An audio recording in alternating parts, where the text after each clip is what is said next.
बिस्मिल्लाहिर्रहमानिर्रहीम। अस्सलाम वालेकुम नाज़रीन, आप देख रहे हैं द लास्ट आवर। मैं हूँ यासिर रशीद और स्टूडियो में मेरे साथ मौजूद हैं सीनियर तजियाकार राना मोहम्मद अजीम साहब। नाज़रीन, एक तरफ पाकिस्तान तहरीक इंसाफ के चेयरमैन ये कहते हैं कि हकीकी आज़ादी का आखिरी जो जलसा होगा वो गुजरांवाला का जलसा होगा और उसके बाद मंजरनामा वज़ा हो जाएगा कि सियासी तौर पर मजबूत कौन है और किस तरीके से है। दूसरी तरफ वफाक में तब्दीली के हवाले से भी बातें हैं कि वफाकी हुकूमत कबल अज़ वक्त इंतखाबात के लिए सोच विचार कर रही है और इस हवाले से मैकेनिज़्म भी तैयार हो रहा है। तीसरी जानिब पंजाब की अगर हुकूमत की बात की जाए तो पंजाब की हुकूमत में भी तब्दीली के हवाले से पाकिस्तान मुस्लिम लीग नून की काविशें दिखाई दे रही हैं, जिस पर पाकिस्तान तहरीक इंसाफ के चेयरमैन ने इल्ज़ाम भी आयद किया था कि हमारे अराकीन को तोड़ने की कोशिश की जा रही है और उन्हें पैसों का लालच दिया जा रहा है। इसके साथ साथ पाकिस्तान मुस्लिम लीग नून के कायद मियाँ मोहम्मद नवाज शरीफ की वतन वापसी के हवाले से भी तगोदो हो रही है और उसके लिए सबसे पहली जो काविश है वो पंजाब में हुकूमत की तब्दीली के हवाले से है कि अगर वो पंजाब में हुकूमत तब्दील कर पाते हैं तो जो वापसी है वो आसानी भी हो सकती है उसमें, और उसके साथ साथ कानूनी तौर के ऊपर भी वो जवाज कुछ पैदा कर सकते हैं। लेकिन उसके लिए शर्त यह है कि पंजाब में तब्दीली सबसे पहले हो। मुआशी तौर पे और सियासी तौर पे मंजरनामे पे मुफस्सल गुफ्तगू की जाएगी। राना साहब की तरफ बढ़ते हैं। राना, समझते हैं ये गुजरांवाला के जलसे को हकीकी आज़ादी का आखिरी जलसा करार देना, इसके पीछे खान साहब की सियासी मंतक क्या है? बिस्मिल्लाहिर्रहमानिर्रहीम। अस्सलातु वस्सलामु अलैका या सय्यदी या रसूल अल्लाह, अस्सलातु वस्सलामु अलैका या सय्यदी या हबीब अल्लाह। या सर, दो चीज़ें तो ज़हन में रख लीजिए। खान साहब के पास plan A, plan B, plan C, ये उनके अपने भी हैं, और खान साहब के ख़िलाफ़ जो प्लान ए, प्लान बी और प्लान सी है वो भी खान साहब के लब है। आज हम प्रोग्राम में वो चीज़ें सामने लाएंगे या सर, आने वाले दिनों में आज की दिन, आज की तारीख़ को याद रख लीजिए। खान साहब ने यह इसलिए कह दिया है कि ये आखिरी जलसा होगा, इसके बाद तहरीक होगी, जलसे नहीं होंगे। उसके बाद जो आखिरी जलसा, इसके बाद जो जलसा होगा वो सिर्फ इस्लामाबाद में होगा। नंबर एक तो महंगाई के खिलाफ तहरीक, जलसे जुलूस, और उसके बाद एक गिराव हुक्मरानों के घरों का, हुक्मरानों के दफातर का, फिर ये सारी चीज़ें चलेंगी। ये वाकई खान साहब फैसला कर चुके हैं और अब खान साहब अपना आखिरी ओवर कराने लगे। वो आखिरी ओवर जिसमें खान साहब यॉर्कट भी मारेंगे, वो आखिरी सियासी ओवर जिसमें खान साहब आउट भी करेंगे, वो आखिरी ओवर जिसमें खान साहब किसी सूरत में न चौका न छक्का, कोई ऐसी चीज़ जो है वो खान साहब नहीं करेंगे होंगी कि उन्हें लग सके। चले मैं आपको बताता जाता हूँ होने क्या लगा। यासर एक बात तो आप नोट कर लीजिएगा कि वफाकी हुकूमत जा रही है। वफाकी हुकूमत जो है उससे वाज़े तौर पर पैगाम दे दिया गया है कि आप किसी सूरत में भी अब आगे चलने के काबिल नहीं है। वो तो एक दिन जानी है सर। नहीं, एक दिन जानी थी ना, अब जा रही है, जल्द जा रही है, इसी साल में जा रही है। और अक्टूबर नवंबर जी, मैं अक्टूबर नवंबर भी शायद लेट हो जाए। हाँ?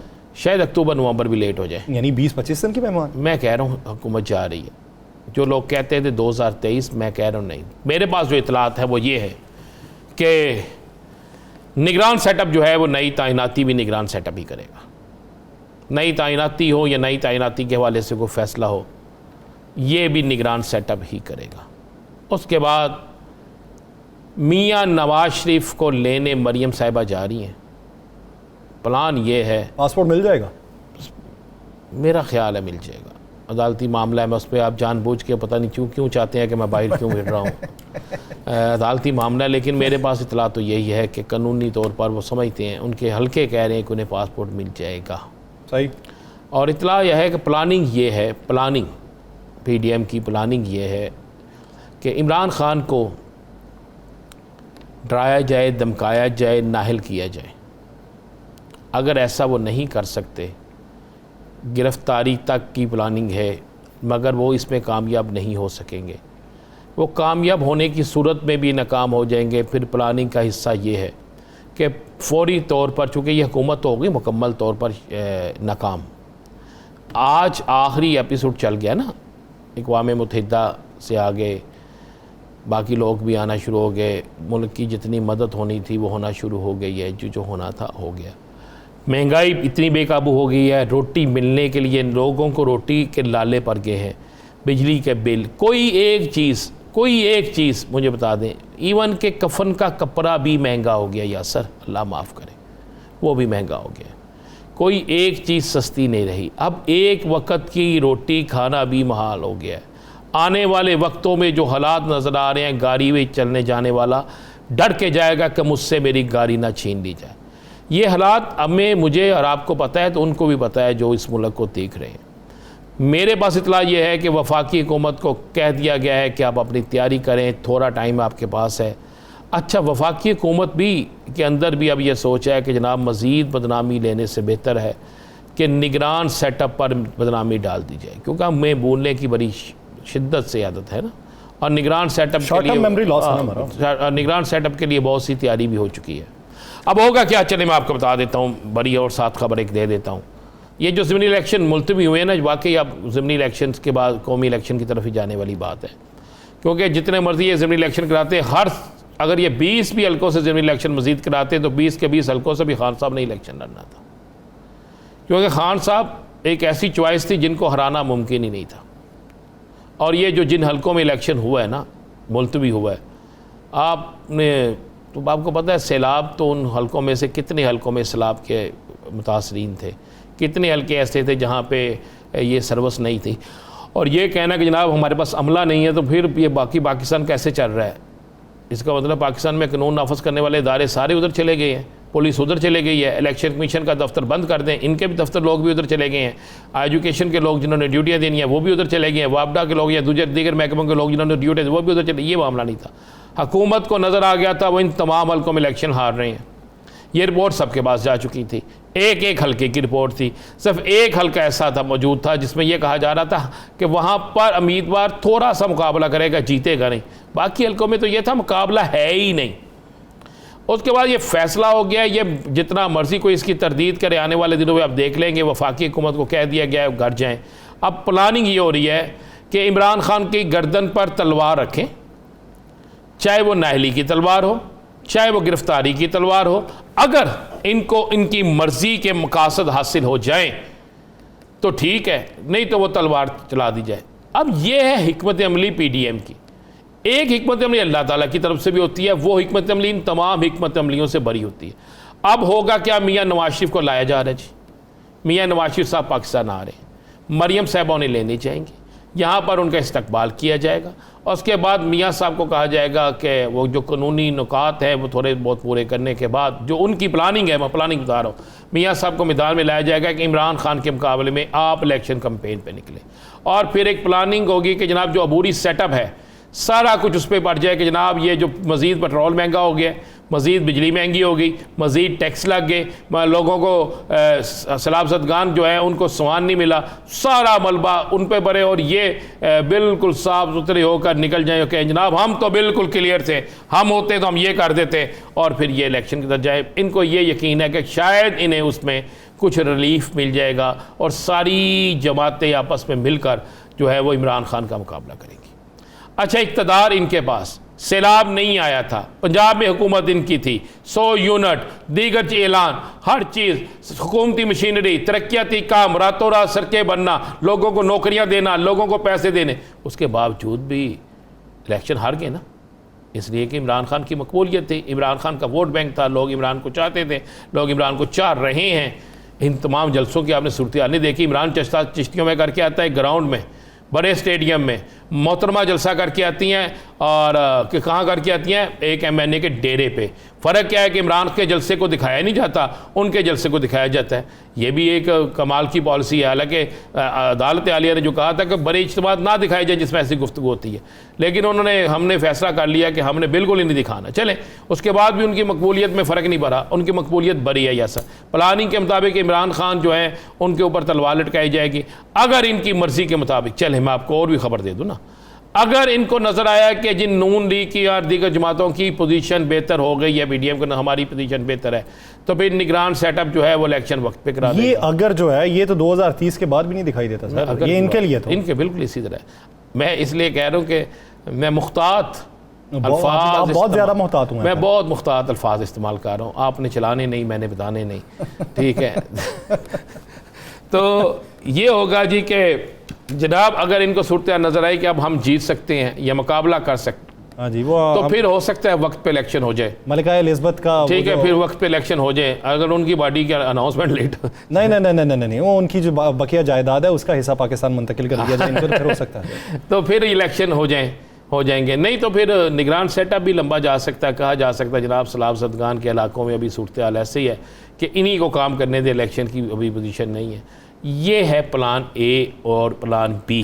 प्लान ए ये है कि नवाज शरीफ को ला के मुकाबला कराया जाए। प्लान बी है कि अगर हालात ठीक नहीं होते, अगर फिर भी हालात साजगार नहीं होते, तो फिर इमरान खान जो है उस पर नाहली की तलवार और उनके अंदर तोड़ फोड़ की जाए।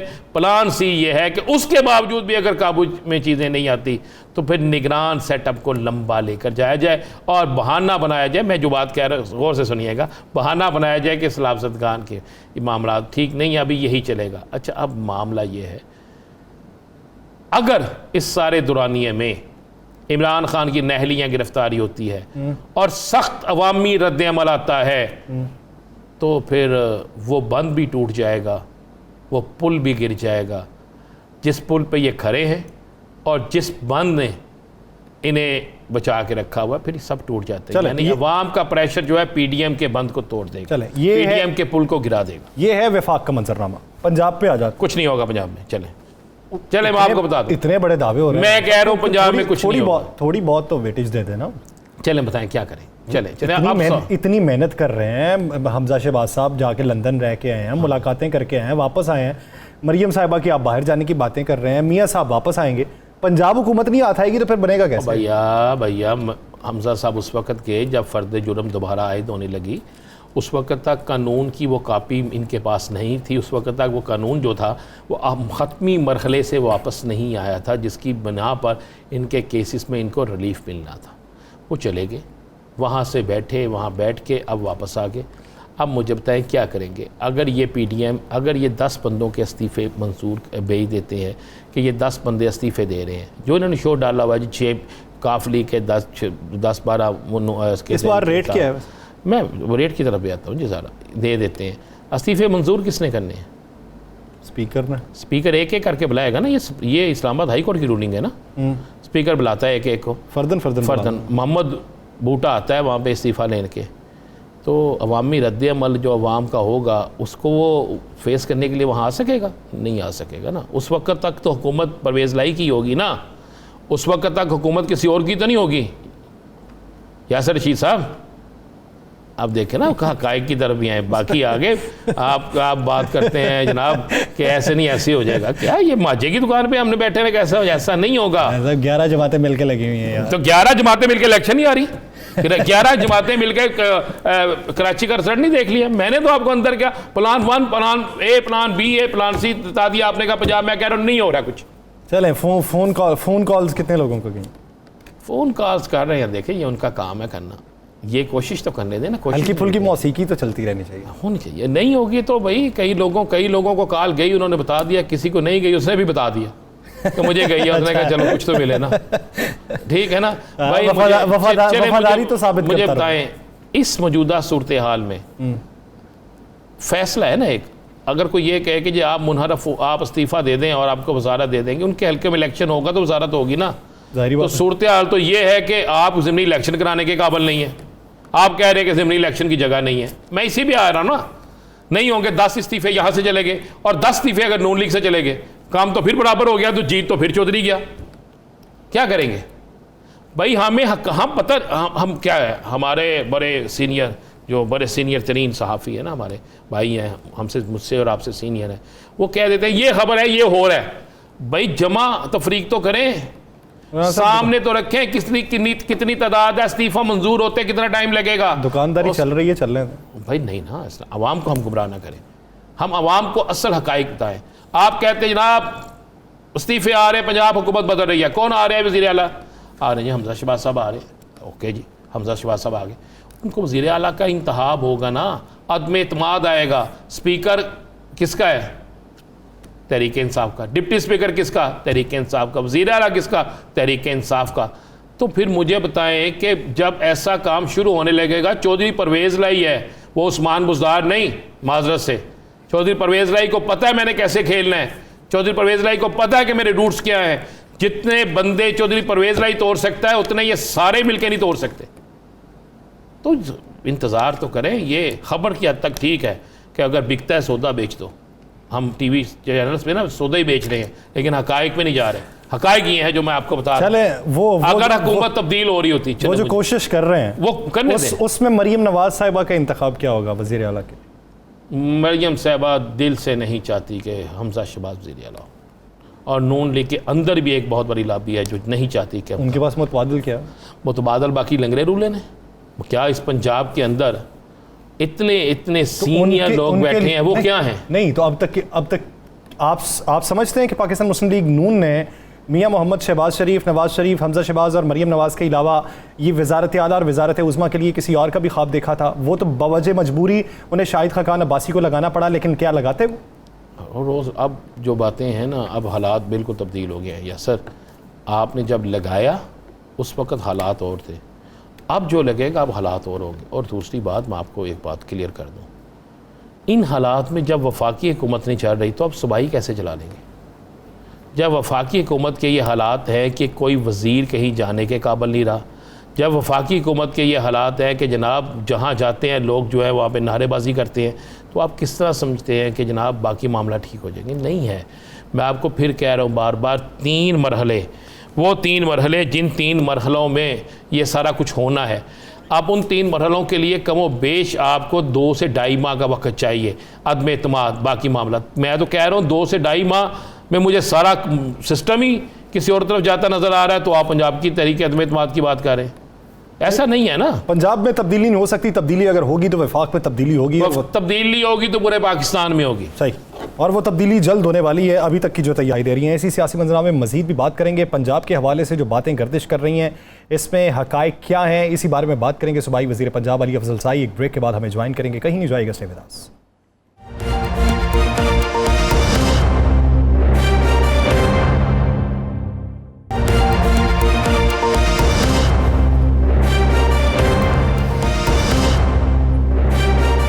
ब्रेक के बाद खुशामदी। नाज़रीन, पाकिस्तानी सियासत के अंदर पंजाब में तब्दीली के हवाले से भी बड़ी बाज़गश सुनाई देती है। इस हवाले से मेल मुलाकातें हुई। चेयरमैन PTI ने बहुत से इल्ज़ामात भी लगाए। उनका ये कहना था कि हमारे जो पार्टी अराकीन हैं उनको तोड़ने की कोशिश की जा रही है। बहुत से लोगों को अभी भी करोड़ों रुपए ऑफर किए जा रहे हैं और माजी की तारीख को दोबारा से दोहराया जा रहा है कि माजी करीब के अंदर जिस तरीके से इन्होंने हमारे अराकीन को तोड़ा था, अभी फिर से ये अराकीन को तोड़ने की कोशिश कर रहे हैं।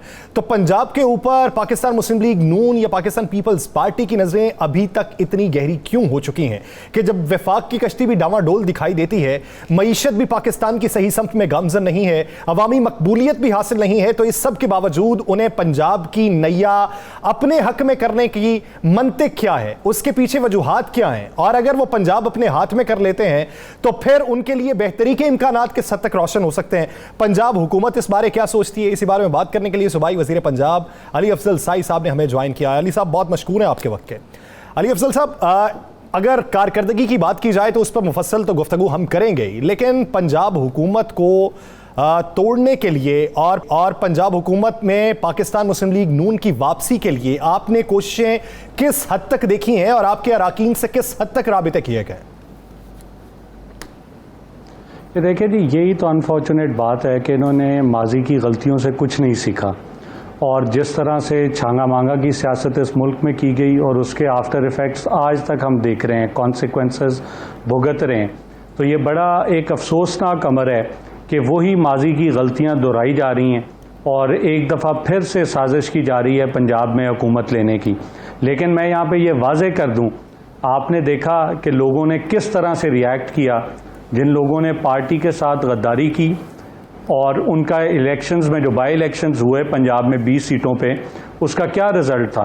तो मैं समझता हूँ कि ये नविश्ता दीवार है जो ये डिसीजन मेकिंग कर रहे हैं लोग, उनको ये नविश्ता दीवार पढ़ना चाहिए और ये देखना चाहिए इस किस्म की कोई भी साजिश, मैं समझता हूँ कि ये कामयाब नहीं हो सकेगी। इंशाल्लाह लोग रिएक्ट करेंगे, पंजाब के लोग रिएक्ट करेंगे। आप अगर एक आधा बंदा इस तरह पैसे दे के लालच से डराने धमकाने के बाद तोड़ भी लेंगे तो मैं नहीं समझता कि उसका कोई सिग्निफिकेंट या मीनिंगफुल असर पड़ेगा इंशाल्लाह। अली भाई, कितने लोग हैं, आज आप कप्तान से मिले हैं, कप्तान के पास काफ़ी टाइम गुजारा है, बड़ी हिकमत अमली तय भी हुई है, कितने लोग हैं ऐसे जिनसे राब्ते पंजाब में किए गए, और उनमें से कितने लोग हैं जिन्होंने बता दिया, और कितने लोग हैं जिन पर आपको खदशा है कि वो चले जाएंगे? नहीं रान साहब, किसी पे किसी किस्म का ना कोई खदशा है। हमें पूरा यकीन है कि इंशाल्लाह ये जो पंजाब में 186 लोग हैं, ये 186 के 186 लोग हमारे साथ खड़े रहेंगे। जिन लोगों ने माजी में गलती की उनको पंजाब की अवाम ने इबरत का निशान बनाया है। तो मैं नहीं समझता कि कोई भी जी शऊर और समझदार सियासतदान ये गलती करेगा। जिन्होंने गलती की वो पछता रहे हैं, वो वापस आना चाहते हैं।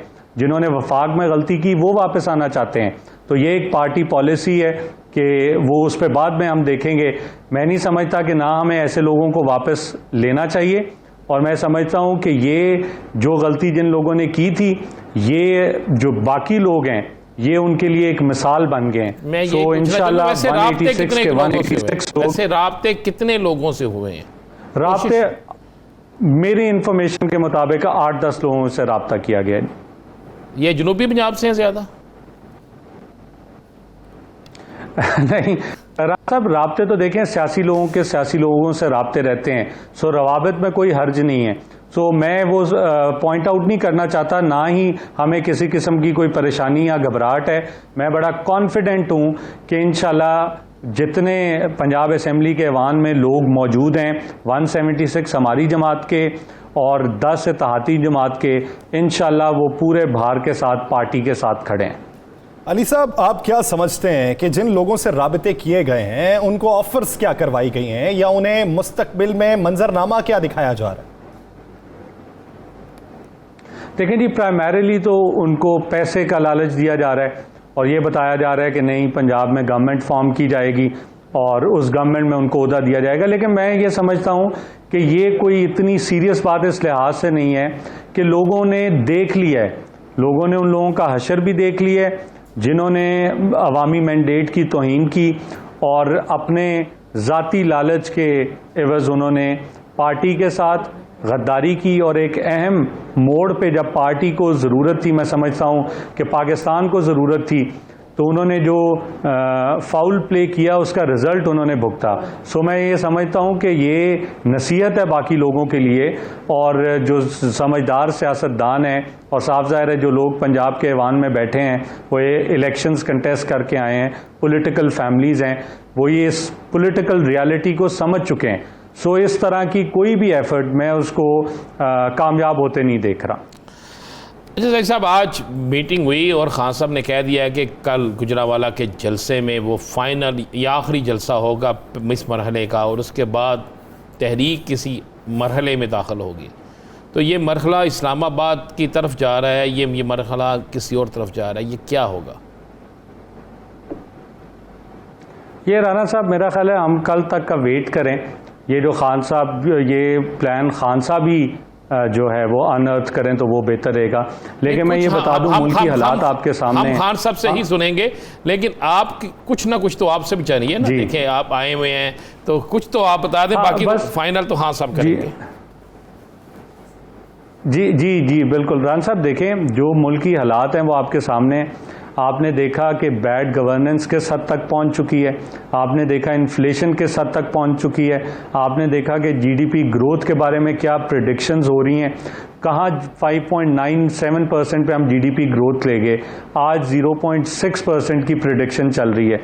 सो मैं ये समझता हूँ जिस तरह से स्टॉक मार्केट है वो जितने पॉइंट्स उसने लूज़ किए, इन्वेस्टर कॉन्फिडेंस नहीं है इस मुल्क में, डॉलर काबू में नहीं आ रहा, आईएमएफ से जो पहली किस्त है वो मिलने के बावजूद डॉलर को हम नहीं रोक पा रहे। सो ये सारी चीज़ें इस बात का इशारा कर रही हैं, इंडिकेशन है कि जो मामलात हैं वो कंट्रोल में नहीं है वफाकी हुकूमत के। और मैं समझता हूँ कि फ्रेश इलेक्शंस जो हैं वही अब मुल्की मसाइल का वाहिद हल हैं। सेंस जब इलेक्शंस ही मुल्की मसाइल का हल है तो हम जो भी लाएअमल इंशाल्लाह खान साहब देने जा रहे हैं वो इसी तरफ होगा कि हम जनरल इलेक्शंस की तरफ जाएं और मुल्क को मजीद तबाही से बचाएं। खान साहब पे केसेस के हवाले से पार्टी में किस हद तक तशवीश पाई जाती है? देखें जी, ये अगेन ये बहुत अफसोसनाक अमर है कि किस तरह से आप पॉलिटिकल जो चीज़ें पॉलिटिकल फ्रंट पे सेटल होनी चाहिए आप वो स्कोर सेटल कर रहे हैं अदालतों के थ्रू, वो स्कोर सेटल कर रहे हैं, आप खान साहब को इस तरीके से प्रेशराइज कर रहे हैं कि पूरी दुनिया में पाकिस्तान का मजाक बन रहा है।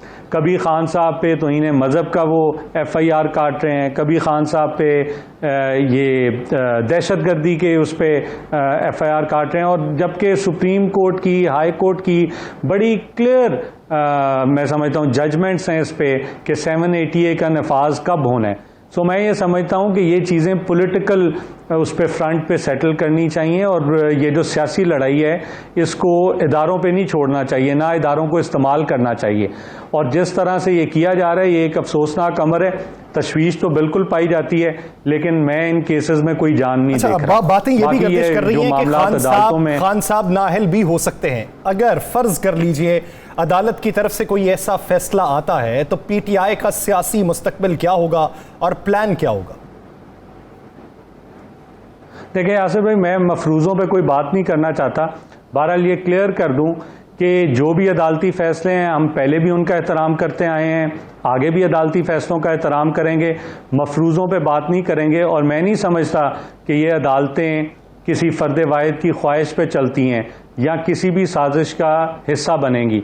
सो ये इंडिपेंडेंट जजेस हैं और मुझे पूरी इंसाफ की उम्मीद है, तहरीक इंसाफ को इंसाफ की उम्मीद है। इंशाल्लाह मेरिट पे केस फाइट करेंगे और इंशाल्लाह जो अदालती मामलात हैं उनको हमारी लॉयर्स की टीम देख रही है और हमें किसी किस्म का डर खौफ ख़तरा नहीं है अल्हम्दुलिल्लाह। अच्छा, चूँकि अली भाई आप एक अच्छे वकील भी हैं और कानून से बड़ा गहरा तल्लक है आपका, मियाँ नवाज शरीफ की अगर वतन वापसी होती है जो हो रही है, और कानून में उसकी कितनी गुंजाइश है कि उनको इंटरिम बेल मिले या उनको हाउस अरेस्ट किया जाए या उनकी नाअहली ख़त्म कर दी जाए? क्या वो जिस स्टेज पे उन्हें ये सब कुछ हुआ है, जिस बेंच ने ये दिया है, सज़ा दी है, उसके बाद अब उनके पास कोई गुंजाइश है या पाकिस्तान के अंदर कोई ऐसा सिस्टम है कि उनको ये सब कुछ होगा? नहीं इरफान साहब, मैं ये समझता हूँ कि अगेन हम मफरूज़ों पे बात नहीं करेंगे, हमें अदालती निज़ाम पे पूरा एतमाद है। मैं मफरूज़े की बात नहीं कर रहा, मैं ये कह रहा हूँ कानून क्या कहता है, मैं कानून के हिसाब से पूछ रहा हूँ। जी कानून तो देखें, जी कानून तो देखें, ये सज़ा मियाँ साहब को हो चुकी है और इस पे सस्पेंशन का उनका केस चल रहा है। सस्पेंशन के केस में गुंजाइश तो ये मौजूद रहती है कि सज़ा सस्पेंड हो, लेकिन बहरहाल मैं समझता हूँ कि ये एक लंबा मरहला होगा और ये इतना आसान नहीं है जो लोग समझ रहे हैं कि क्योंकि इस पे बड़ी क्लियर एक लंबा प्रोसीजर चला, लीगल मेथड अडॉप्ट हुआ और उसके बाद ये सज़ाएं हुई। और ये मैं समझता हूँ कि ये जो कन्विक्शंस हुई, क्योंकि ये वेल रीजनड ऑर्डर्स थे, सो इसमें बहुत ही कम गुंजाइश है PMLN के लिए और PMLN के लीडर्स के लिए। आप क्या समझते हैं, एक दरख्वास्त दी गई मनी लॉन्ड्रिंग के हवाले से मियां मोहम्मद शहबाज शरीफ साहब और मियां हमजा शहबाज शरीफ साहब की जानिब से कि बर्रियत उसमें होनी चाहिए उस केस में। अब उस केस के अंदर तो फ़र्द जुर्म ही नहीं आयद हुआ, उससे पहले ही बर्रियत की दरख्वास्त है, तो इसका कानूनी जवाज़ क्या दिखाई देता? नहीं देखें जी, ये तो अगेन किसी भी स्टेज पे बर्रियत की दरख्वास्त दी जा सकती है और आपकी बात ठीक है कि जिस तरह से अभी उस पर फ़र्द जुर्म ही नहीं आयद हुई, तो इसका जो आप उसको कहेंगे कि जो प्रीमाइस है वो इतना स्ट्रॉन्ग नहीं है, लेकिन बहरहाल कानूनी तौर पे इसमें कोई कदगन नहीं है, दरख्वास्त दी जा सकती है। ये एक आई थिंक लीगल राइट है जिसको वो एक्सरसाइज कर रहे हैं और again law should take its course और हमें इदारों पे, अदलिया पे पूरा एतमाद है कि इंशाल्लाह ये आपको अदलिया पे पूरा एतमाद है, हमें भी एतमाद है कि अदलिया फैसला करेगी। ये तो बता दें 22 तारीख को खान साहब फ़र्द जुर्म के लिए जा रहे हैं या 22 से पहले कुछ हो जाएगा? नहीं 22 से पहले तो रान साहब कुछ भी नहीं हो सकता, अब जो होना है वो 22 को होगा। मुल्क के अंदर कोई बड़ी तब्दीली हो जाएगी। रान साहब ये खबरें आपके पास बेहतर होंगी हमारे से, लेकिन लीगल टीम ने, हमने अपनी लीगल स्ट्रैटेजी डिवाइस कर ली है और इंशाल्लाह वही जैसे मैंने कहा कि जो लीगल बैटल है वो कोर्ट में इंशाल्लाह फ़ाइट करेंगे, भरपूर तरीके से फ़ाइट करेंगे। और मैं समझता हूँ कि ये बहुत स्ट्रॉन्ग केसेस हैं हमारे, हमें किसी किस्म की ना कोई घबराहट है ना परेशानी है। और ये भी जो मामला है इस पे अदालतों का व्यू आपके सामने है, ऑनरेबल कोर्ट्स का व्यू ये है कि ये स्पेयरिंगली यूज़ की जाएँ। इस बेंच के ऑनरेबल अराकीन का व्यू ये है कि जो कंटेम्प्ट ऑफ कोर्ट की पावर्स हैं ये स्पेरिंगली यूज़ की जाएं। सो मैं समझता हूँ कि इंशाल्लाह इसमें भी बेहतर फैसला पीटीआई के लीडर खान साहब के लिए और पीटीआई के लिए बेहतर इंशाल्लाह फैसला है। सही। अली साहब, पॉलिटिकल सिनेरियो के ऊपर कमेंट्स मजीद राना साहब आपसे जानेंगे, लेकिन मुझे बात करनी है कि इदारा जाती तौर के ऊपर रिहेबिलिटेशन का जो काम चल रहा है इस वक्त हमारे जनूबी पंजाब में, ये सैलाब से मुतासरा इलाकों में, वो कब तक मुकम्मल हो जाएगा? मजमूई तौर पर तखमीना उसका क्या है और रकम क्या अभी तक कुछ जारी हुई है? हाँ, इस पे देखें जी, अभी तो पहले रिलीफ एक्टिविटीज़ हो रही थी, हम इसको डिफ्रेंशिएट कर लें, क्योंकि जैसे ही सैलाब आया और ये जो इसका पहला इम्पैक्ट था ये अगस्त के फर्स्ट वीक में, तो रिलीफ का काम तो फौरी तौर पे शुरू कर दिया गया। और अनलाइक सिंध या दूसरी जगहों पे हमने फौरी तौर पे रिलीफ एक्टिविटीज़ शुरू की, तमाम डिपार्टमेंट्स को एंगेज किया और बड़ा अच्छा काम किया तो तमाम डिपार्टमेंट्स ने पंजाब में। और हमने ये जो डैमेज था, डैमेज कंट्रोल किया, जो नुकसानात थे उनको कर्टेल करने की कोशिश की। अब हम समझते हैं कि अब हम रिलीफ से रिहेबिलिटेशन की तरफ आ गए। तो रिहेबिलिटेशन का एक पैकेज अनाउंस किया गया है, उसमें भी हमने पहले जो डेथ्स थी उन केसेस में 8 लाख रुपया दे रहे थे, वो 8 लाख से बढ़ा के हमने 10 लाख रुपया किया है। जो घरों का डैमेज था, पक्के घरों का, वो डैमेज हमने उसकी जो कॉम्पनसेशन है वो बढ़ा के 4 लाख की है। जो कच्चे घर हैं उनकी हमने वो जो कॉम्पनसेशन है बढ़ा के 2 लाख की है। और मैं समझता हूँ कि जो रिलीफ का काम है वो ऑलमोस्ट ख़त्म हो गया, अब हम रिहेबिलिटेशन की तरफ जा रहे हैं। लेकिन आपको पता है ये जो अनप्रेसिडेंटेड मैग्नीट्यूड का ये सैलाब था और पाकिस्तान की तारीख़ में इतना नुकसान नहीं कभी हुआ, सो अब रिहेबिलिटेशन में तो टाइम लगेगा। लेकिन तमाम इदारे अपनी भरपूर कोशिश कर रहे हैं। अगर मैं अपनी मिनिस्ट्री की बात करूं तो हमने CNW ने अनथक मेहनत की है। वहाँ पे एज ऑफ टुडे ये 2 डिस्ट्रिक्ट्स DG खान और राजनपुर का अगर मैं आपको बताऊं तो आज के दिन तक कोई भी मेजर रोड डिसकनेक्टेड नहीं है। सो हमने भरपूर एफर्ट की और हमने over and above our mandate जो रोड CNW के नहीं भी थे, सो हमने ये उज़र नहीं पेश किया कि जी ये रोड NHA का है। मसलन N55 जो है उस पे 2-3 जगह पे डिसकनेक्शंस थे, हमने बेली ब्रिजेस बनाए वहाँ पे फौरी तौर पे और हमने वो जो है उनको कनेक्ट किया। सो मैं समझता हूँ कि क्योंकि हमारा मकसद लोगों को फैसिलिटेट करना है, गुड गवर्नेंस इंश्योर करना है, और हमने CNW ने, और इसी तरह ये तो मेरा महकमा है बट अदरवाइज 11, 22 ने बहुत अच्छा काम किया, इरिगेशन ने बहुत अच्छा काम किया। सो सारे भरपूर मेहनत कर रहे हैं। और इसी तरह से जो अब हम रिहेबिलिटेशन की तरफ जा रहे हैं, तो खान साहब से भी आज मुलाकात हुई, उन्होंने भी हदायत यही की है कि हमने जो फ्लड अफेक्टेड एरियाज़ हैं उन पे फोकस करना है और जो CNW का बजट है उसका मेजर चंक जो डेवलपमेंट बजट का वो इधर फ्लड अफेक्टेड एरियाज़ में इंशाल्लाह लगाएंगे। तो लोगों को एक तब्दीली जिसका हम दावा करते थे वो इंशाल्लाह नज़र आएगी। अच्छा अली भाई, 2 चीज़ें, खान साहब आज खुद कह रहे हैं -1 का फार्मूला जो है उसे लाने की कोशिश की जा रही है, आज उनका ट्वीट भी है। ये कोशिश कौन कर रहा है, एक तो हम ये जानना चाहेंगे। दूसरा, अगर इस ये कोशिश कामयाब हो जाती है तो PTI फिर मज़ाहमती सियासत करेगी, अदालतों का रुख करेगी, क्या करेगी? और दूसरा, ये जो इलेक्शन मुलतवी हो गए, इस पर आप क्या कोर्ट में जा रहे हैं या किसी जगह चैलेंज कर रहे हैं इसे? रान साहब देखें, पहला जो आपने सवाल पूछा, मैं समझता हूँ कि ये बिल्कुल कोशिश हो रही है, लेकिन ये कोशिश इंशाल्लाह कामयाब नहीं होगी। और ये पंजाब के लोगों के मैंडेट की वजह से कामयाब नहीं होगी, पंजाब के PK मैं समझता हूँ पूरे पाकिस्तान के लोगों की रेजिस्टेंस की वजह से कामयाब नहीं होगी। खान साहब इस टाइम मकबूलियत की हदों को छू रहे हैं। खान साहब इस टाइम पाकिस्तान के सबसे मकबूल लीडर हैं और मैं समझता हूँ दुनिया में सबसे मकबूल लीडर हैं। सो ये अगर कोई समझता है कि खान साहब को पाकिस्तान की सियासत से माइनस किया जा सकता है, ये उसकी गलत फहमी है। खान साहब और पाकिस्तान लाज़िम मलजूम है और पाकिस्तानी सियासत में जो इज़्ज़त खान साहब ने कमाई है और जो पॉपुलैरिटी उनके पास है, लोग तो ये ड्रीम करते हैं। सो ऐसी कोई भी कोशिश होगी उसका अवाम रिएक्ट करेंगे और बहुत मैं समझता हूँ मैसिवली रिएक्ट करेंगे और उसका आपने ट्रेलर देखा था ये 17 जुलाई वाले इलेक्शंस पे। सो अब अगले हर सब्सिक्वेंट इलेक्शन पे आप देखेंगे लोग कैसे रिएक्ट करते हैं।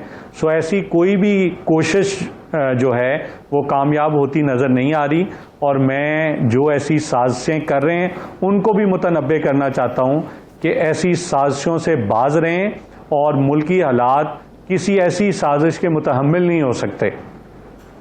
तो जो दूसरा जो मेरा सवाल था, ज़िमनी इलेक्शन जो मुलतवी किए गए, उस पर क्या आप अदलिया का दरवाज़ा अबरान साहब ये भी देखिए, अबरान साहब इस पे भी हम देखते हैं कि क्या लीगल ऑप्शंस हमारे पास अवेलेबल हैं। देखें, हमारा तो मुतालबा ये है कि जनरल इलेक्शंस होने चाहिए। अब ये 9 हल्कों में इलेक्शन होने जा रहा था, आप देखें कि किस तरह उजलत में, जल्दी में इन्होंने ये इलेक्शन जो है वो कैंसिल किया, और उधर ये पेश किया गया कि सैलाब आया है, और उन ज़िलों में भी इलेक्शन जो है वो डिले कर दिया गया जिनका सैलाब से दूर दूर तक ताल्लुक नहीं। मसलन शेखुपुरा में इलेक्शन था, ननकाना में इलेक्शन था, तो इसमें तो आपकी अपने इदारे की तरफ से भी वजाहत जानी चाहिए, क्योंकि इलेक्शन कमीशन के एलामिये में नीचे ये दर्ज है कि राबिता सड़कें जो हैं वो मुनक़ता हो चुकी हैं, एक शहर से दूसरे शहर जाने के लिए भी और एक इलाके से दूसरे इलाके जाने के लिए भी। तो आपको अपनी कारकर्दगी फिर उन्हें बताना चाहिए कि हर जगह पर रास्ते बहाल। बिल्कुल बिल्कुल, ये आपने अच्छा पॉइंट रेज किया, और ये हम इलेक्शन कमीशन को कम्युनिकेट करेंगे। ये मिसअंडरस्टैंडिंग है उनके पार्ट पे, या फिर मिसकम्युनिकेशन है उनके पार्ट पे। इस टाइम मैं पूरे वसूख से कह रहा हूँ कि फ्लड अफेक्टेड एरियाज़ में कोई भी मेजर सड़क जो है वो डिसकनेक्टेड नहीं है, और कोई भी मेजर एरियाज़ जो हैं वो डिसकनेक्टेड नहीं है। और अगर उनका उज़र मान भी लिया जाए तो ये फ्लड अफेक्टेड एरियाज़ की बात है। मैंने जो 4 शहरों के नाम बताए वहाँ पे तो कोई फ्लड वाली सिचुएशन नहीं है। सो ये एक हीला बहाना है। ये मैं समझता हूँ कि इदारों को सियासी लड़ाई में इस तरह का रोल प्ले नहीं करना चाहिए। इस तरह के जवाब बना के इलेक्शन को मुलतवी किया जा रहा है, ये हीले बहाने किए जा रहे हैं, तो ये जो उज़र है इसको रद्द करने के लिए भी पाकिस्तान तहरीक इंसाफ काविशें जारी रखेगी। बहुत शुक्रिया अली अफजल साहब सवाल से अपना वक्त देने के लिए। नाज़रीन, दीगर सियासी मंजरनामे में बात की जाएगी एक शॉर्ट ब्रेक के बाद, कहीं नहीं जाएगा, स्टे विद अस।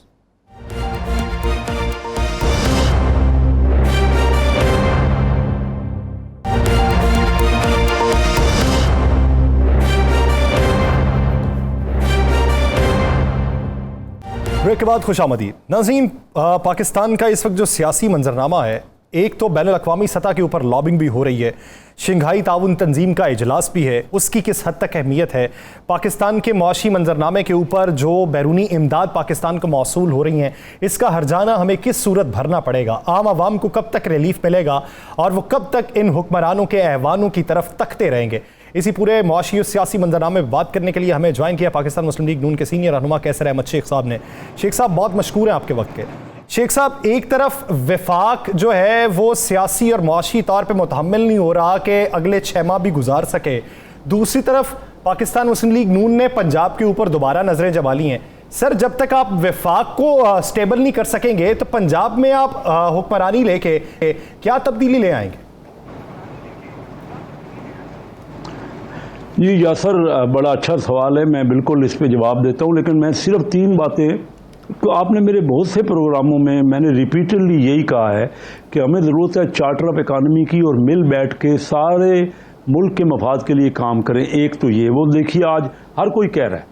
दूसरी बात मैंने हमेशा ये की है कि जब तक हमारे मामलात को देखना, ये मैंने मिफ्ता के बारे में आपके से कहा कि ये एक जो डॉक्टर है इकानमी का वो नहीं संभाल सकेगा, और आपको डॉक्टरों का एक बोर्ड बनाना पड़ेगा, यानी वो भी सारे दिमाग इकट्ठा करने पड़ेंगे, तब ये मामले को सुलझेगा। और हमारी इकानमी तो हमसे नहीं संभल रही, जो महंगाई का आलम हो गया है। और तीसरी बात ये मैं कह रहा हूँ कि इमरान खान साहब बार बार कह रहे हैं इलेक्शन कराइए। मैंने आपके प्रोग्रामों में रिपीटेडली कहा है कि इलेक्शन नहीं हो सकते इन हालात में। अब तो खैर और ही सैलाब आ गए और मामला बिगड़ गया, लेकिन इलेक्शन इन हालात में नहीं हो सकते। फिर आपका सवाल जो है कि वफाक जो है, ये हकीकत है कि वफाक में या सूबाई हुकूमतें, कोई भी हुकूमत बिल्कुल थिन मेजॉरिटी से उनकी हुकूमत है। 2-4 वोटों का मेजॉरिटी है या 6 वोटों की मेजॉरिटी है, तो इन हालात में तो हर वक्त ये गैर यकीनी की सूरत हाल रहेगी। हर पार्टी कोशिश करेगी। देखिए इमरान खान साहब के पास पंजाब भी है, KPK भी है, तब भी वो कहते हैं जी इलेक्शन करवाओ, हालांकि उनको चाहिए कि वहाँ काम करें और कोई रिजल्ट निकालें ना। इसी तरह सेंटर को चाहिए, मुस्लिम लीग को चाहिए कि वहाँ रिजल्ट निकालें, काम करें। रेवेन्यू किसी हुकूमत ने हासिल नहीं किया, क्योंकि हम एक दूसरे की टांगें खींचते हैं। हम मुल्क के लिए नहीं, अपनी अपनी पार्टी को, जो आता है ना पार्टी का नुमाइंदा, वो कहता है मेरी पार्टी ने कमाल कर दिया और दूसरे ने कुछ नहीं किया। हालांकि मिलजुल के जो सम अप है, मैं तो एक ही बात कहता हूँ कि 1990 में इंडिया की इकानमी हमसे 4 गुना थी, आज वो 12 गुना हो गए हैं। इन 32 सालों में हमने क्या किया? 32 सालों में तो कई हुकूमतें आई ना, किस हुकूमत ने बेहतरी की? देखिए हम अपने एक दूसरे की टांग, ये 2.5-3 साल भी हो गए, हम इख्तलाफ ही करते रहे, इससे रिजल्ट नहीं निकल पाया। देखिए हमने डैम्स की मुखालफत की, किसी एक पार्टी ने, डैम नहीं बने, तो आज जो है पानी हर जगह है, पानी का कोई हम कर लेते, स्टोरेज कर लेते, उसका कोई फ़ायदा उठा लेते, लेकिन वो भी नहीं हमने उठाया। हमने नेशनलाइज का यूनिट्स का जो खसारा कर रहे हैं, उनका कहा कि उनको प्राइवेटाइज करें, लेकिन क्या हुआ कि कोई एक पार्टी, फर्ज करो PIA करने लगे तो किसी दूसरी पार्टी ने उसमें टांग अड़ा दी और कई एहतजाज शुरू हो गए। अब इससे मुल्क तो आगे नहीं बढ़ रहा। शेख साहब, आपने बड़ी अच्छी बात की कि इस वक्त इकट्ठे मिलकर बैठने की ज़रूरत है। आपकी जमात ने एक APC कराई, उसमें ना तहरीक इंसाफ आती, कोई बात नहीं, आपके पास एक गुंजाइश थी, आप कहते ये नहीं आई, उसको बुलाया क्यों नहीं? उसको बुलाना चाहिए जी। मैं तो इस बात की फेवर में हूँ कि जब तक हम सब पार्टियां इकट्ठी नहीं होंगी, अगर बुलाया नहीं तो हमने गलत किया। अगर उन्होंने हमें बुलाया नहीं, पहले तहरीक इंसाफ ने, हम बार बार उनसे कहते रहे बैठिए और मिलजुल के मामलात को हल कीजिए, उन्होंने हमें नहीं बुलाया। हमने अगर उनको नहीं बुलाया तो ये एक दूसरे से इंतकामी कार्रवाइयाँ हमको ख़त्म करनी पड़ेगी, अगर मुल्क का हमें ख्याल है। बाकी तो मैं समझता हूँ कि हर कोई एक्सपोज हो गया है ना इस वक्त, हर एक के अच्छे और बुरे पॉइंट सामने आ रहे हैं। आपके मीडिया ने इतनी चीज़ें ओपन कर दी हैं कि लोगों के पास अवेयरनेस है, लोग समझ रहे हैं और बाशऊर है। तो देखिए इलेक्शन फेयर होने चाहिए, उसका रिजल्ट सामने आ जाएगा, लेकिन जो भी पार्टी जीते ना जी, उसको फिर मौका भी तो देना कि कोई काम कर सके। दूसरी सारी पार्टियां मिल के, अब देखिए फर्ज कीजिए इमरान खान साहब ने रिज़ाइन कर दिया असम्बलियों से, वो बाहर चले गए। अब कल को 2-3 महीने में, 6 महीने में इलेक्शन हो जाते हैं और जो पार्टी हारेगी वो कहेगी मैं रिजाइन कर देता हूं। तो इससे क्या होगा? कहीं ना कहीं तो समझौता करना पड़ेगा ना, बैठना पड़ेगा। मेरे पास एक इतला है, कोई एक पार्टी 100%। एक इतला है शेख साहब मेरे पास, उसकी तस्दीक या तरदीद या खामोशी जो आप बेहतर समझें। मेरे पास इतला ये है कि जल्द निगरान सेटअप आ रहा है। जी हम भी सुन रहे हैं जी, ये तो आपके पास जो इतला है, ये तो एयर में र्यूमर्स चलती रहती हैं, हकीकत या ना हकीकत का मुझे नहीं पता, ना मेरे पास कोई खबर है, लेकिन ये बातें आ रही हैं। ये तो जो हालात बन रहे हैं उसके अलावा और क्या चॉइस है? और फिर वो जो निगरान सेटअप है उसकी ये भी बातें हैं, मैं आपको थोड़ा एक कदम आगे बढ़ के बात कर दूं कि वो फिर लंबा हो जाएगा, 3 महीने का नहीं होगा, शायद 6 महीने या साल तक वो मुहित हो जाए। तो ये तो खबरें गर्म है, अब पता नहीं उसका हकीकत क्या है। क्योंकि मैं शेख साहब इसी पे आता हूँ। फर्ज कर लें निगरान सेटअप आया और उसको तवालत दे दी गई, तो उसके पीछे सियासी मंतिक क्या हो सकती है कि तवालत देने के बाद आप मईशत को कैसे मुस्तहकम कर सकते हैं? क्या तमाम का तमाम मलबा उसी के कंधों पर डाल लें? नहीं, वो जो अगर निगरान सेटअप आता है और अगर ये सेटअप तमाम मुल्क की पार्टियों पे या अच्छे लोगों पे मुहित होता है, तो फिर बात तो ये ना, मिलजुल के मसाइल का जो नहीं हल हो रहे, जो एक दूसरे से झगड़े में और इख्तलाफ में और एक दूसरे की अनाओं से मसाइल हल नहीं हो रहे, हो सकता है इस कोशिश से हमारा मुल्क कोई आगे बढ़ जाए। इसमें एक सादा सा जवाब ये भी तो बनता है ना सर, इस वक्त जो लोग मौजूद हैं वो अच्छे नहीं है, काबिल नहीं है, इसलिए निगरान सेटअप में काबिल लोग होंगे। नहीं, इस वक्त भी जो लोग हैं वो भी अच्छे हैं, जो पहले लोग थे वो भी अच्छे थे, मैं किसी एक को कुछ नहीं कहता, लेकिन हम झगड़ा कर रहे हैं, हम सेटल नहीं कर रहे, हम कहीं बैठ के कहीं मामलात को हल नहीं कर रहे। लीडर वो होता है जो कोई तह तक भी पहुंचे। देखिए ना, सिर्फ झगड़ा या अपने आप को कह देना, मैं कहता रहूं जी मैं कमाल आदमी हूं और मेरे मुखालिफ बहुत ख़राब आदमी हैं, इससे आपकी तमाम टॉक शो में तो यही होता है, मैंने तो यही सुना है। इससे मसाइल का हल कहाँ निकलता है? कोई ना कोई ऐसे भी तो लोग होने चाहिए। आज मैं बिजनेस कम्युनिटी की एक मीटिंग कर रहा था, वहाँ हमारे लीडर हैं बशीर जान मोहम्मद साहब, मैं उनके दफ्तर में गया था, वो हमारे सीनियर लीडर हैं। तो मैंने उनसे कहा कि आप बिजनेस कम्युनिटी को सबको इकट्ठे करें, जो आपके रिप्रेजेंटेटिव हैं, जो आपके यहाँ लीडर्स हैं, उनसे कहें कि इनसे तो मसले हल नहीं हो रहे, चलो बैठ के कोई ऐसी ताकत तो बने जो दोनों को दरमियान हो, जो दोनों पे जिसमें मुतफिक हों।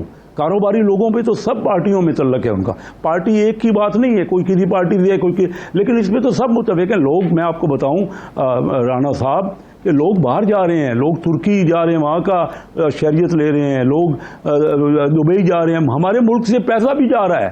हम कहाँ तक अपने मुल्क को किस तह तक पहुँचाएंगे दिन ब दिन, और जो अभी नुकसान। शेख साहब आपने ये बड़ी खौफनाक बात की और इस मुल्क के लिए ये बड़ी खौफनाक है, अल्लाह करे ऐसा ना हो और अल्लाह करे ये मुल्क जो है ये दुरुस्त हो जाए, सारे दुरुस्त हो जाए। शेख साहब, पंजाब में तब्दीली के हवाले से क्या आपकी जमात कुछ कर रही है या अफवाहें हैं? मेरे नॉलेज में यकीनन तो आपको राणा साहब को बताऊं कुछ भी नहीं। अगर कोई जानते होंगे तो 5-7 लोग जो बड़े इंपॉर्टेंट होते हैं हर पार्टी में, वो उन्हीं को पता होता है ये स्ट्रेटजी। तो बड़े अहम इस पार्टी में, पहले हमारे लेवल से हैं, बड़े अहम हैं आप। नहीं, मैं पहले दिन से हूँ, मैं बिल्कुल पार्टी के लिए बड़ा सिंसियर हूँ, लेकिन यकीन जानिए मेरे से पार्टी के बारे में, मैं बिजनेस एंड कॉमर्स विंग का सदर हूँ। मुझे अभी इन्होंने बनाया है नेशनल असम्बली की फाइनेंस कमेटी का चेयरमैन बनाया है, जिसमें 21 मेंबर हैं मुख्तलिफ पार्टियों के। लेकिन यकीन जानिए ना बजट के बारे में मेरे से एक लफ्ज़ पूछा गया, ना हमारी पार्टी की कोई या दूसरी पार्टियों की कोई मीटिंग होती हैं रेगुलर। यहाँ तो चंद बंदों के ऊपर ये सारा मामला है। डिक्टेटर उसको ना कह लीजिए, उसको जमहूरियत का नाम दीजिए, लेकिन एक दर्जन भी लोग नहीं हैं जो इस मुल्क को मैटर करते हैं जिनसे मशवरे होते हैं। ये हकीकत है, मैं खुल के कह रहा हूँ। इससे कोई अगर नाराज होता है तो हो जाए, हकीकत तो यही है। शेख साहब एक सवाल करना है, अगर जवाब देने का मूड ना हो तो बता दीजिएगा, अगला सवाल कर लूंगा। क्या आपको लगता है कि आइंदा आम इंतखाबात में आपको टिकट PMLN की तरफ से मिल जाएगा? मेरे टिकट की ज़रूरत नहीं है, मैंने अपनी पोजीशन वहाँ बनाई है। पार्टी की कोशिश होगी कि मैं टिकट ले लूँ, मेरा मुकाबले में कोई नहीं है। और इंशाअल्लाह इस वक्त जो सूरत हाल है, अभी 14 अगस्त को मैंने पेट्रोल दिया है मोटरसाइकिल और रक्शों को, तो 10,000 यानी 5-5,500 मोटरसाइकिल और रक्शे और दूसरे लोग मिला के। आप ये समझते हैं कि आपके मुकाबले में पार्टी अगर किसी और को भी टिकट दे दे तो वो ये सोच ज़हन से निकाल दे कि वो जीत जाएगी? नहीं, मुझे वो टिकट, देखिए जीतना हारना तो अल्लाह के हाथ में होता है ना, लेकिन पार्टी मुझे कभी उन्होंने टिकट, उनके पास वो तो कभी वहाँ आए ही नहीं। हमारे यहाँ इलाके में ना कोई आया है, ना हमें मिनिस्टर्स जो बनते हैं ना वो एक ख़ास मखसूस इलाके में बनते हैं। आप देख लीजिए कि सारे के सारे जो है वो चीटी रोड के मिनिस्टर होते हैं, 10 में से 8 हमारे मिनिस्टर। अच्छा शेख साहब, ये बता दें, मैंने कह रहे हैं आपके इलाके को मैं जानता हूँ, आपकी पोजीशन वहाँ पे बहुत मजबूत है, आपका एक ज़ाती वहाँ पे एक तल्लक है पार्टी की मुख्ताजी। इंशाल्लाह। शेख साहब, आपके कायद सितंबर में आ रहे हैं या अक्टूबर में आ रहे हैं? हम तो कहते हैं जी वो जल्दी से। देखिए हमारे कायद जो है उनके बड़े प्लस पॉइंट है, वो एक बड़े स्टेट्समैन हैं, उनके खिलाफ हुआ वो कोर्ट ने जो फैसला किया हम सब ने तस्लीम किया ना उसको। लेकिन बात यह है कि उनकी एक अपनी फॉलोइंग है, इमरान खान की भी एक अपनी फॉलोइंग है, फॉलोइंग से इनकार नहीं किया जा सकता। हमारे इलाके में भी वो पॉपुलर हैं। और मैंने ये नहीं कहा कि सिर्फ मैं, मकसद ये है कि पार्टी के पास भी और कोई चॉइस नहीं होती ना उनको, और वो भी मुझे पसंद करते हैं इस काम के लिए कि मैं उनके लिए सीट जीत लूँ। लेकिन आगे उसके बाद हमसे कोई मशवरा नहीं होता, हमसे कोई पूछता ही नहीं है कि पार्टी में आप आए तो क्या हो क्या रहा है। तो इस तरह देखिए ना, मैं ज़रा वोकल हूँ, खुल के बात कर, मैं तो आया था, मेरा क्या लेना देना सियासत से। मैं अपना कारोबार छोड़ के Karachi chamber of commerce industry का प्रेसिडेंट रहा, हमारे फैमिली पूरी लाहौर और फैसलाबाद चैम्बर ऑफ कॉमर्स की भी प्रेसिडेंट रही। तो मैं क्या करना, मैं तो सोच रहा था कि मैं सियासत में आए थे तो अवामी खिदमत के लिए आए थे, और ये मौका ऐसा है कि इस वक्त मिसाके मईशत अगर हो तो बेहतरी की तरफ तभी गामजन हो सकते हैं। तमाम दिमाग इकट्ठे हों और मईशत के हवाले से हों तो वो माशी तौर पर बेहतर फैसला कर सकते हैं। कोई एक डॉक्टर पाकिस्तानी मईशत को बेहतर नहीं कर सकता। बहुत शुक्रिया कैसिक साहब इस हवाले से अपना वक्त देने के लिए। नाज़रीन, द लास्ट आवर से मुझे और राना अजीम साहब को दीजिए इजाज़त। अपना बहुत ख्याल रखिएगा। अल्लाह ने के बाद।